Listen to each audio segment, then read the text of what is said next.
Suite de BFM Story, après la mort de Lorraine dans un lycée de Nantes, c'était le 24 avril, il y a un mois pile, avec encore ces histoires dramatiques de coups de couteau, le Premier ministre avait mandaté une mission mineure arme blanche. Eh bien, cette mission a rendu son rapport. Il y a 53 propositions. Ça, c'est une arme pour tuer, pour blesser, pour intimider. On fait rien d'autre avec. Vous avez eu un fléau au Royaume-Uni, une montée dramatique, explosive de faits divers, d'armes zombies. Ça commence à arriver chez nous. Ça commence à arriver. On ne veut surtout pas que ça s'installe. Nous sommes avec le maire centriste de Viry-Châtillon dans l'Essonne, en région parisienne, Jean-Marie Villain. Bonsoir. Bonsoir. Ces mesures, et notamment la généralisation de la vidéosurveillance dans les établissements scolaires, ce sont des mesures qui vont dans le bon sens. Par contre, toutes les mesures là, dont vous nous avez parlé, elles sont, j'allais dire, toutes acceptables. Après, il y a une question de mise en place et de comment on peut faire. Il faut faire de la prévention avec les enfants. Abel Boilly, vous qui êtes associatif, président de la plateforme citoyenne FR Tous Uniques, Tous Unis, ces mesures vont dans le bon sens? Elles vont forcément dans le bon sens dans l'attention, mais je vais reprendre ce que vous avez dit. Dans la mise en place, ça va être très compliqué. Pourquoi? Il y a une chose qu'a dit Madame la députée. Elle a pris l'exemple de l'Angleterre et disant que ça commence à arriver, c'est faux. Les jeunes qui s'arment de couteaux, ça existe depuis des dizaines d'années. La différence aujourd'hui, c'est qu'ils sont de plus en plus jeunes, avec notamment la prolifération des réseaux sociaux. Donc ce n'est pas un phénomène nouveau. Deuxièmement, il y a eu un drame épouvantable à Nantes il y a un mois. Et le Premier ministre a donné 4 semaines pour que ce rapport puisse être confectionné. Comment est-ce qu'en 4 semaines, on peut trouver une sorte de notice à une situation qui se délite depuis plusieurs dizaines d'années? Et la dernière chose, ce qui se passe dans les établissements scolaires, ce ne sont que des prolongations de ce qui se passe dans la société. Oui. Le jeune n'a pas pour but d'avoir forcément le couteau dans l'école, dans le collège, dans le lycée, c'est parce qu'il a dans le quartier ou dans la campagne où il habite. Donc c'est comment aussi retravailler la prévention dès l'école primaire, je suis d'accord, sur le port des armes auprès des jeunes. Comment expliquer que ces jeunes se baladent avec des couteaux, voire des machettes? Pourquoi Elias, exactement, dans le 14e arrondissement, a été tué avec une machette, il faut le rappeler. Mais parce que malheureusement, nous sommes dans une situation très violente, violence qui est promue aussi sur les réseaux sociaux. Je reviens toujours sur le fait qu'on n'imagine pas la dangerosité du contenu que les jeunes peuvent voir. Les jeunes se défient aussi sur les réseaux sociaux, que ce soit donc il y a confusion entre le virtuel et le réel. Bien entendu, mais c'est-à-dire que vous avez beaucoup de jeunes qui s'enferment dans une réalité qui nous dépasse totalement. Et la prévention est très importante, c'est-à-dire qu'il y a une perte de valeur et des jeunes. On parlait aussi des parents, parce que là on parle quand même de mineurs. Mais bien entendu. Qu'est-ce que pense Geoffroy Didier, le président délégué de la région Île-de-France? J'ai entendu que ça existait depuis longtemps, tout cela. Je ne suis pas tout à fait d'accord. Je pense qu'il y a un phénomène nouveau. Et en fait, il y a 2 phénomènes. Il y a la banalisation, avec les messageries cryptées, les réseaux sociaux, et l'impact très négatif des réseaux sociaux sur les très jeunes.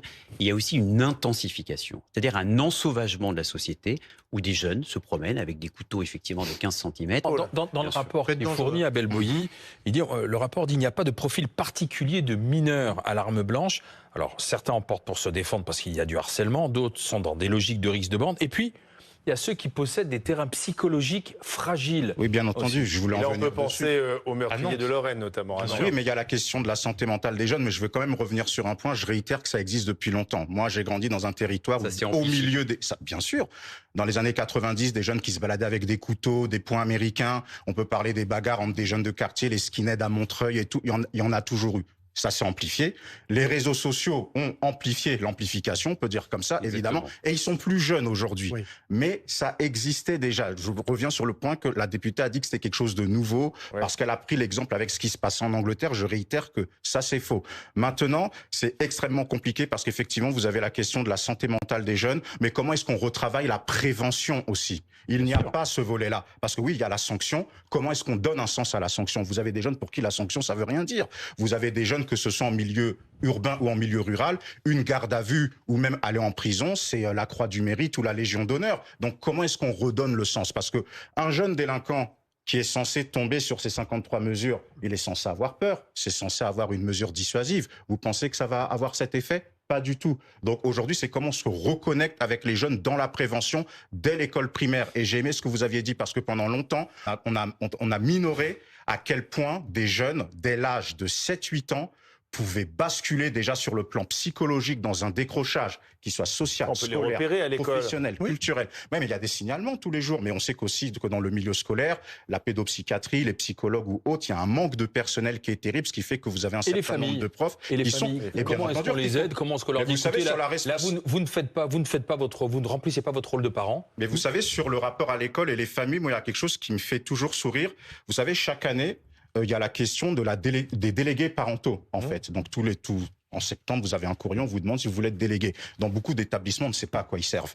Peut-être aussi renforcer leur mission avec, peut-être de façon impérative, imposer des réunions avec les parents d'élèves et ces délégués parentaux. Ah oui, mais justement, il faut... C'est pas en général les parents d'élèves un peu délinquants qui viennent. Hein. C'est souvent... Oui, peut-être, mais justement, on va... C'est ce que disait prof. Hein. Oui, d'accord, mais... Ces parents-là, on les voit pas. Mais c'est clair, mais il faut insister parce qu'il y a des parents qui ont besoin d'être accompagnés. Il y a des parents aussi, bien entendu, qui sont irresponsables, il faut bien le dire, qui voient que leurs enfants ont des armes et ça ne les fait rien, ça existe aussi. Donc il y a tout type de situation, mais comment est-ce qu'on recontacte la prévention et avec les jeunes et avec les parents? Le portefeuille, c'est la première des choses. Et je pense que quand on ne respecte pas les lois de la République, on n'a pas le droit de bénéficier de tout ce que la République peut être amenée à vous donner. Est-ce qu'on met tous les parents monoparentaux dans le même sac? Vous généralisez un peu. C'est comme quand vous disiez que les prisons sont inutiles parce que c'est en allant en prison qu'on prend conscience de son état de délinquant et qu'on revient avec la Légion d'honneur dans son quartier. Mais j'ai pas dit ça. Si, c'est ce que vous avez dit il y a 2 minutes. On peut faire retour rapide. Bien entendu. Mais moi, vous savez, je pense que si on mettait les jeunes dans des centres éducatifs fermés avec un encadrement militaire, je pense qu'on les remettrait dans le droit chemin. Donc arrêtez de dire que la sanction est inutile. Je pense qu'elle est utile. J'ai pas dit ça. Là, vous êtes dans le discours politique et vous réutilisez mon discours. Politique, vous savez, la politique, c'est noble. Moi, je suis pour la sanction. J'essaie de trouver des solutions. Mais vous êtes d'accord, parce qu'en fait, vous êtes pour la sanction. Moi, je suis pour la sanction. Vous savez, je fais près de 400 interventions par an auprès des jeunes, aussi bien dans le milieu rural que dans le milieu urbain. Et je suis intransigeant sur la responsabilité citoyenne. Donc, ne me mettez pas dans un rôle que je ne suis pas. Je suis pour la sanction. Mais il faut donner un sens à la sanction. Bien sûr. Quand vous avez un jeune qui va en prison et que la prison devient un centre de formation de la délinquance, comment est-ce qu'on fait? Ça existe aussi. J'ai été visiteur de prison, je l'ai vu aussi, croyez-le bien. Je dis juste que quand on a 15 ans, 16 ans, 17 ans et qu'on se comporte comme un adulte, c'est-à-dire qu'on pense qu'on peut tuer avec une machette ou un couteau, un centre éducatif fermé avec un encadrement militaire, je pense que c'est sain et que c'est nécessaire. Sauf qu'il n'y en a pas assez. Mais justement, c'est pour ça que je vous parle de politique. La réforme politique, c'est Mais qui les ouvre, ces centres éducatifs fermés? C'est la prérogative de qui? C'est l'État, c'est la Maxime. Et le rapport qui prévoit aussi de poursuivre la réflexion sur les peines minimales. Mais on le précise, ce ne sont que des propositions et non des décisions pour le moment. François Bayrou. Donc un coup d'épée dans l'eau. À la justice et à l'intérieur. Ça va.